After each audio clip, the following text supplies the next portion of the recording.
Existe uma ideia na matemática que é tão, mas tão poderosa que simplesmente mudou para sempre o jeito como a gente entende o movimento e a mudança. Essa ideia é o cálculo. E hoje a gente vai desvendar o coração desse conceito. E tudo começa com uma pergunta que, olha, parece bem simples. Imagina uma bola caindo. Qual é a velocidade dela agora? Não daqui a um segundo, não em um intervalo de tempo, mas neste exato instante. Pode parecer uma pergunta boba, né? Mas acredite, por séculos, a matemática simplesmente não tinha uma resposta para isso. Pensa bem, velocidade é distância dividida por tempo. Só que em um instante, o tempo que passou é zero. E a distância percorrida?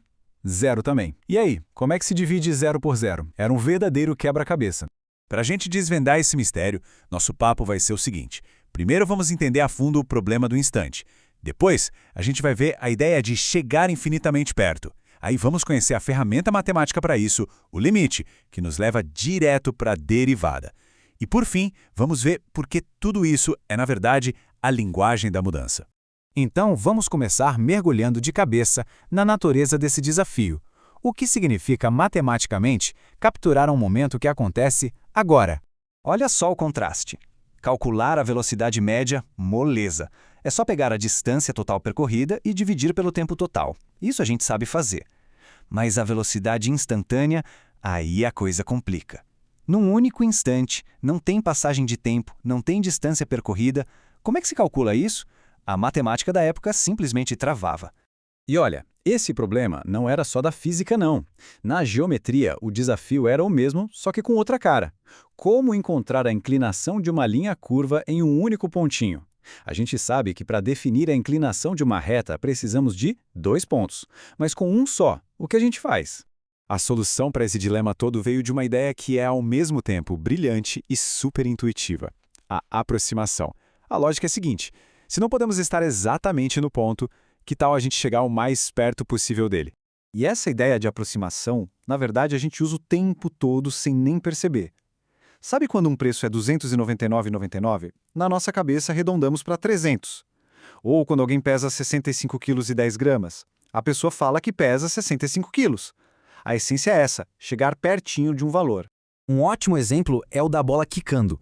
Imagina que ela cai de uma altura de 1 metro. No primeiro quick, ela sobe até meio metro. No segundo, 25 centímetros. No terceiro, 12,5. E assim por diante. A altura máxima dela vai diminuindo, se aproximando de zero. Ela nunca chega a ser exatamente zero, mas a gente vê com clareza que ela tende a zero. E aqui está o pulo do gato. A chave de tudo é analisar o que acontece quando a gente se aproxima de um valor, mas sem nunca realmente tocar nele. O que interessa é a jornada, a tendência e não o destino final em si. Bom, agora a gente vai pegar essa ideia intuitiva de chegar pertinho e transformá-la na ferramenta matemática oficial que resolve o nosso problema. Essa ferramenta se chama o limite. E o que é um limite, afinal? É simplesmente o valor para o qual uma função está apontando conforme sua entrada vai chegando cada vez mais perto de um certo número. Percebe? A gente não se importa com o que acontece exatamente no ponto, mas sim com o comportamento ao redor dele. A palavra-chave, de novo, é a aproximação. E claro, a matemática tem um jeito formal de escrever isso. Essa notação pode parecer um pouco intimidadora, mas ela só está dizendo exatamente o que a gente acabou de conversar. O limite da função f de x, conforme x tende a A, é igual a L. É só a linguagem que foi criada para descrever essa ideia de chegar perto. E é importante dar o crédito, né? Essa ideia revolucionária foi desenvolvida por duas das mentes mais brilhantes da história, Isaac Newton e Gottfried Leibniz. E o mais incrível é que eles chegaram a conclusões bem parecidas trabalhando de forma independente, sem um saber do outro. Eles basicamente abriram as portas para um novo universo na ciência. Ok, agora que a gente já tem em mãos a nossa super ferramenta, o limite, estamos prontos para construir a solução final para o nosso problema lá do começo. E essa solução tem um nome, a derivada. Lembra do nosso problema da curva? Uma reta secante corta a curva em 2 pontos e nos dá a inclinação média entre eles. Mas o que a gente realmente quer é a reta tangente, aquela que só beija a curva em um único ponto para nos dar a inclinação instantânea. Então, como a gente faz essa mágica de transformar uma secante numa tangente? É aqui que o limite brilha. A gente começa com os 2 pontos da secante. Agora imagina um ponto deslizando pela curva, na direção do outro. Conforme a distância entre eles vai diminuindo, tendendo a zero, a reta secante vai girando, se ajustando, até que, pá! No limite, ela se torna a reta tangente. É genial. E o nome que a gente dá para essa máquina de calcular que usa o limite para encontrar a inclinação da tangente é a derivada. A derivada é a resposta matemática exata para a taxa de variação instantânea. E com isso, um problema que ficou sem solução por séculos foi resolvido de uma forma super elegante. A velocidade exata da bola caindo num instante, a inclinação de uma curva num ponto específico, tudo isso agora podia ser calculado.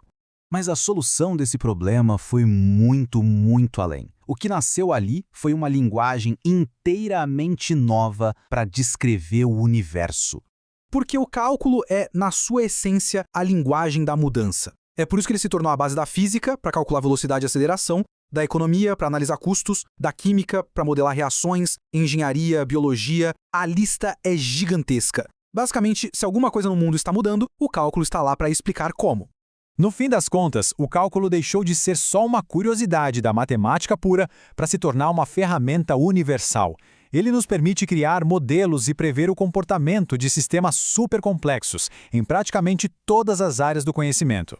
Então, da próxima vez que a gente pensar em algo instantâneo, a taxa de crescimento de uma população agora, a velocidade com que o investimento rende neste momento, vale lembrar que por trás da nossa capacidade de medir isso está a poderosa ideia do cálculo, a ideia de capturar o poder do instante.